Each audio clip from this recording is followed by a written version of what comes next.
What's going on, you guys? So Vergil Ortiz stops Erickson Lubin in the second round. Very impressive performance by Vergil Ortiz. I had him winning this fight, but I did not have him winning this fight in knockout. I did not see him stopping an Erickson Lubin. So I was very impressed with the performance, man. Overall, what I saw, in those first two rounds, it looked like Lubin was trying to, the first round was more so a fill-out round, but what I had noticed was Vergil Ortiz did put pressure on him. And like I had mentioned in my prediction video, the thing that Erickson Lubin should not do, what he tends to do, is lay on the ropes. I don't know if this is more of like a comfortability thing for him where he feels like he fights good off the ropes. But you often see him on the ropes. And I don't know for what reason, but at times when Erickson Lubin would lay on the ropes, you see Vergil Ortiz, splitting the high guard, letting his hands go. But also what I noticed in that first round was when he did let his hands go in the middle of the ring, he noticed that Erickson Lubin was moving to his right, and he landed like a shot I've never really seen Vergil Ortiz throw before. It was like a left hook, but it was from a different angle. I hadn't seen him throw that punch. I didn't know it was in his arsenal. But I don't know if it had hurt or like shocked Erickson Lubin, but I could tell he didn't like it, right? And it made me feel like, oh man, this might be, a long night for Erickson Lubin. I didn't know if it was more so him just being very cautious of the power of a Vergil Ortiz, or, hey, he felt the power immediately. But moving on to the second round, right before the end of it, Vergil Ortiz putting on the pressure. He lands like a lead right hand. It was pretty sharp. It was a sharp punch. It might have hit him right on the chin. But it didn't look like he put a lot of steam on it. It was just a sharp, quick lead right hand to possibly close some distance.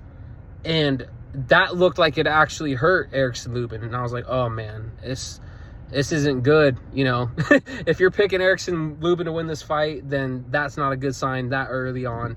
He's getting buzzed by, shots like that, and then probably like 30 seconds later, if that, he lays up on the ropes, and Vergil Ortiz clips him with like 3 straight right hands over the top, and that was it. Made very quick work of Erickson Lubin, man. And I know I had picked Vergil Ortiz to win the fight, but I was riding with Lubin, man. I did want him to win, and I like Vergil Ortiz. But it does make you wonder, and I don't want to take any credit away from Vergil Ortiz, because that was a very impressive performance. A lot of people were picking Erickson Lubin to possibly pull off an upset, or thinking this fight was going to be a lot more competitive than what it was, like I did, right?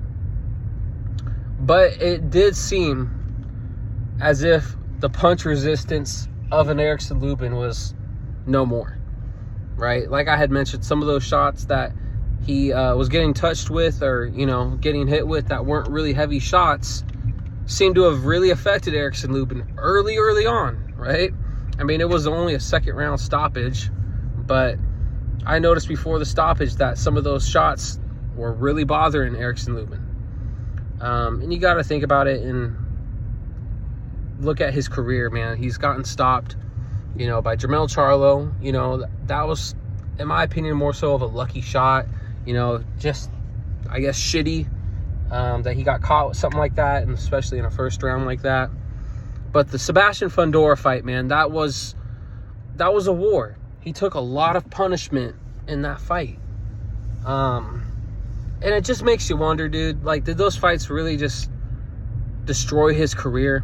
And it's unfortunate to see, because Erickson Lubin, like I had mentioned in my previous video, was a guy that had, a lot of hopes of going far in the sport. A lot of people had high expectations for Erickson Lubin, and to see his career end up like this, it's unfortunate. And I also had mentioned in my last video too that, maybe Erickson Lubin can be looked at as possibly one of the best fighters to never win a world title. I think with this performance tonight, man, I don't think you can have that conversation just because he didn't put up a real great, fight against a Vergil Ortiz. Now, If he would have put up, you know, a very competitive fight, you know, and people would have said, oh, I don't know who won, then maybe have that discussion. But I don't think Erickson Lubin, man. I think this is the end of the road for Erickson Lubin. I really do.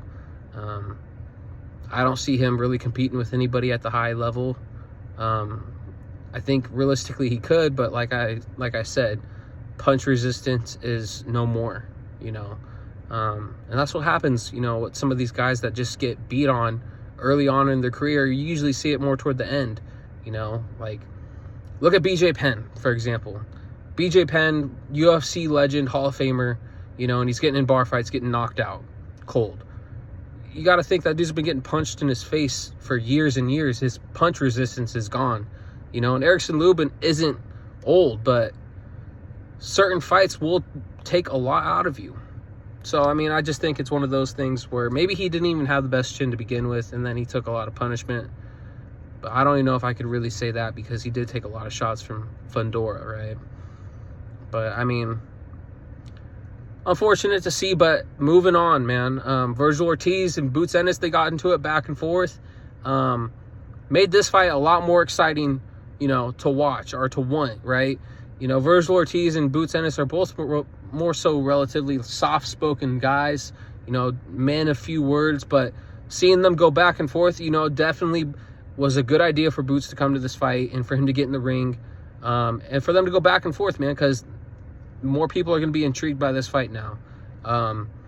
And I'm not sure who I got winning that fight, you know. I don't want to say everything is riding off of this Vergil Ortiz performance, but you just never know, man. If I had to pick right now, honestly, I would lean a little bit more toward Boots Ennis, but I'm not 100% certain by that. That's not for sure. You know, I was very impressed with Vergil Ortiz, and if you really look at it, I mean, resumes don't win fights, but even though Boots Ennis was a unified champion, you could argue that Vergil Ortiz actually has a stronger resume than Boots Ennis, right? And he's the guy who's never won a world title. So, I don't know. But all in all, man, Vergil Ortiz looked impressive tonight. Sad to see Lubin, you know, go out like this. Might be the time to hang it up.